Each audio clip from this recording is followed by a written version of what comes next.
enw fi di Arian. A enw fi di Steffan. Byddwn ni'n gweithio i tîm awtistiaeth Gwynedd.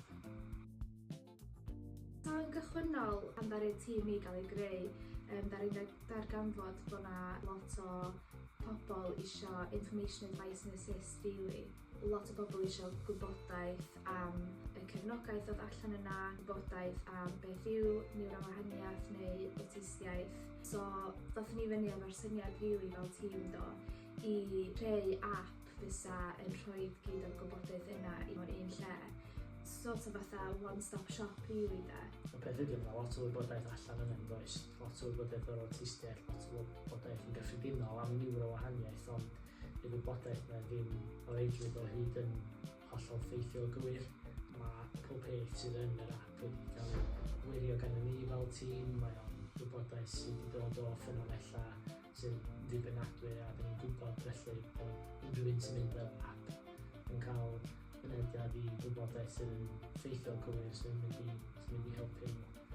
A hefyd bod o'n accessible i llawer o bobl gwahanol, so i unigolion autistig, blant neu'n oedolion, i gofalwyr, i rhieni hefyd, bobl proffesiynol edrych ar gael lot o gwybodaeth a pethau i helpu efo practis bob dydd lle. Be dyn ni'n obeithio fydd yr app yma yn rhoi fi'n tîm i yn y boced i, a felly os wyt ti'n berson proffesiynol, os wyt ti'n athron athrawes ac eisiau gwybodaeth am sydyn ac yn rhad ac am ddim, mae'r app yna ar dy ffôn y dyfodau smart device, so mae hynny'n rhywbeth sydd yn gobeithio mynd i fod o helpu lot o bobl allan yma.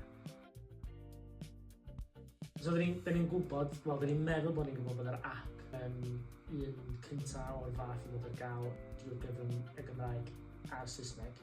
So mae'n hollol dwyieithog. So mae'n bwysig hefyd bod teuluoedd yma yng Ngwynedd yn cael mynediad i'r wybodaeth yn yr iaith maen nhw'n fwyaf cyffredin hefo hefyd yn dydi. Mae'n handi hefyd achos ti'n mynd gorau dewis un iaith wedyn sticio i'r un iaith yna.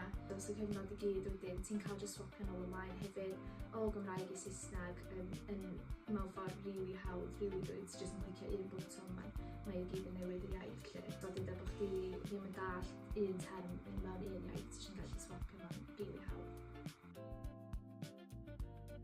So i gychwyn, ar ôl dod fyny efo'r syniad, da ni roi cwestiynau allan, gofyn am adborth be oedd pobl niwrowahanol isio, pa fath o wybodaeth, a fath o gymorth. Ni ddipyn o adborth o gan bobl niwrowahanol i teuluoedd nhw. Mae nhw wedi siapio yr holl gynnwys fynd oedd. Ni wedi cael yn arwain gan nhw rili o ran sut ni'n mynd o gwmpas creu'r app yn dod i.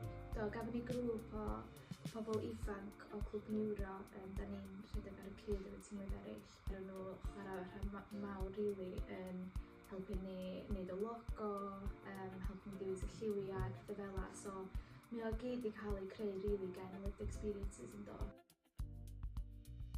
Prif bwrpas yr app wrth gwrs ydi roed y gwybodaeth na draw i teuluoedd, i bobl proffesiynol, codi ymwybyddiaeth am niwrowahaniaeth, hefyd i ddathlu niwrowahaniaeth.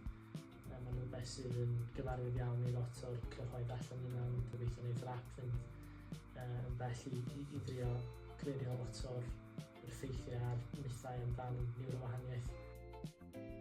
Da ni wedi gofyn am feedback ar yr app ei hun lle, a da ni wedi cael lot o bobl yn dod at ni'n uniongyrchol hefyd i roi adborth am yr app. Mae wedi bod rili positif yn dod. Mae pawb yn sôn am faint o accessible ydi o, bod o'n rili hawdd i ddefnyddio, bod y gwybodaeth yna, bod yn rili handi yn nhw. Dwi'n meddwl bod o'n helpu lot o bobl ar cychwyn siwrna nhw efo niwrowahaniaeth hefyd yn signpostio nhw, so bod nhw'n gwybod y llefydd iawn ac y pobl iawn i gysylltu efo hefyd. Mae yna deuluoedd yn cychwyn ar y siwrna yna o fynd am diagnosis awtistiaeth. Da ni'n dueddol o cyfeirio nhw'n syth at yr app a maen nhw'n gweld bod hynny yn rili helpu nhw. Mynd ar hyd yr llwybr a navigatio camau cychwynnol yn ddim.